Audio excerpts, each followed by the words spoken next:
What's up YouTube, this is Naruto 340 and like I promised, I'm bringing you guys another deck of the month, but this is gonna be for just competitive play. It's not really the Yusei Fudo decks that I've been posting lately. So I hope you guys enjoy and I hope you guys learn something new.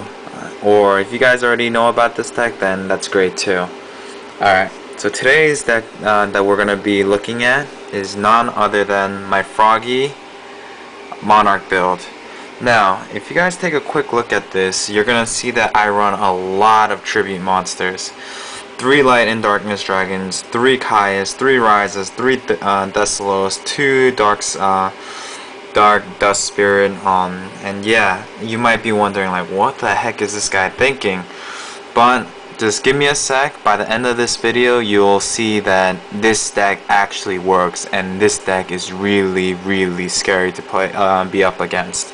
So first, let me show you the engine of this deck.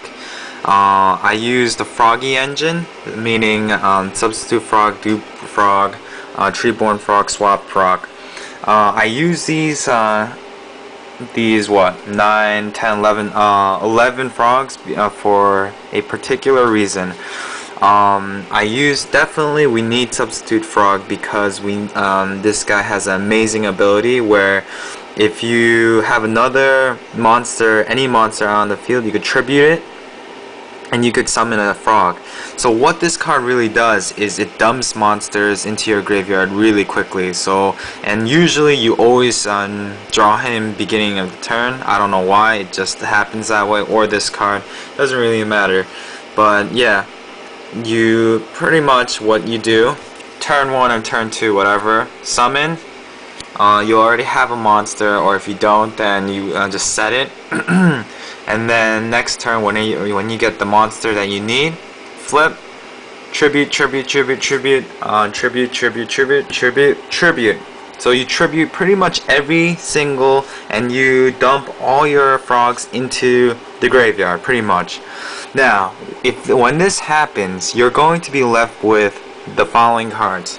Any of these guys, and any of these support cards. Now, you might be thinking like, okay, what about it? Pretty much you're left with only the necessary cards to win. And when I mean win, because like you can see, I've run 3 Threatening Roars. So usually I'll set it and then they'll attack.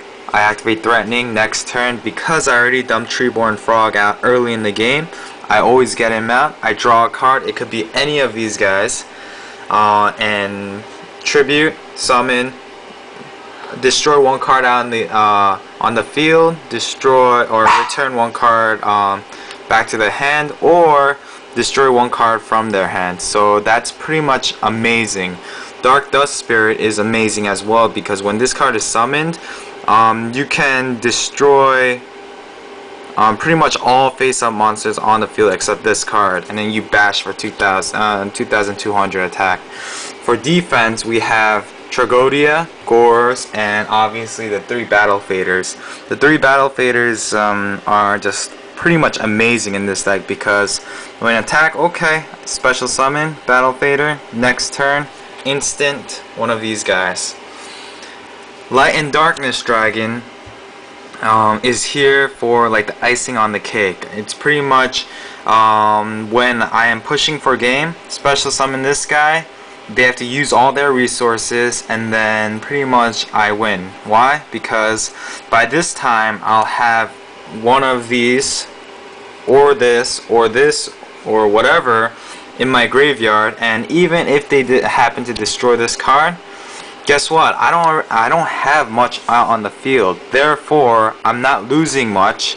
And second, I'm getting back a beater, Ryza, Thessalos, Kaias, Dark Dust Spirit. Usually not Dark Dust Spirit because he goes back to the hand, so I really don't want that.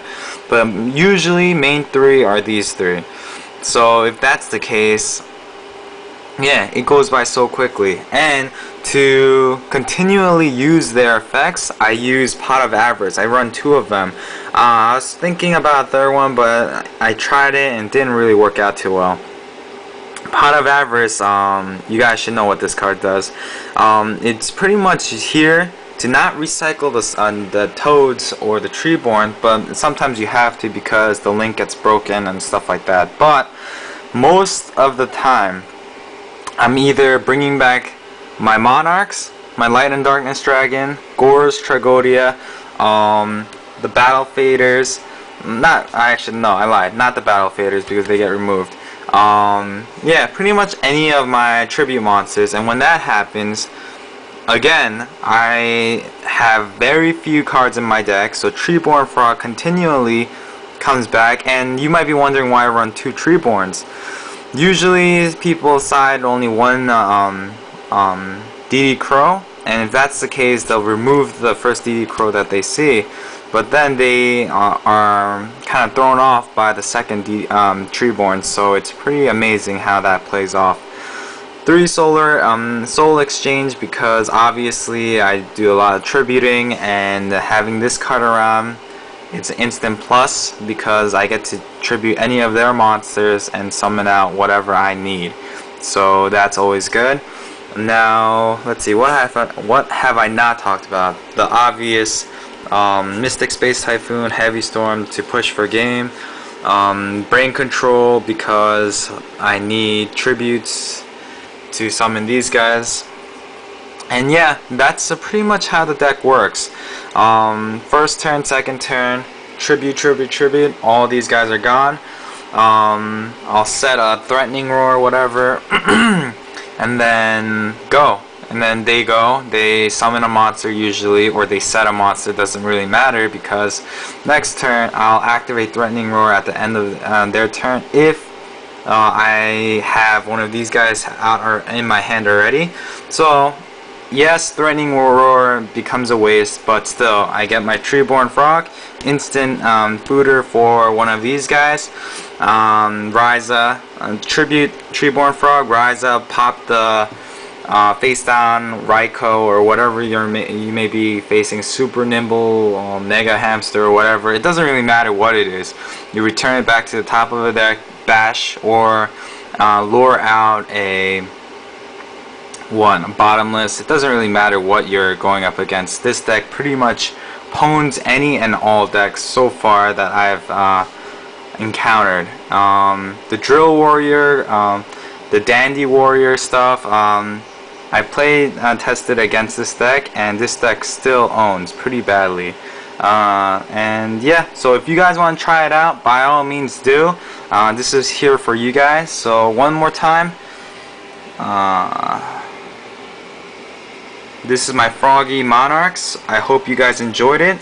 And I hope you guys like my Zetsu playmat. If you can see him right here, it's pretty cool.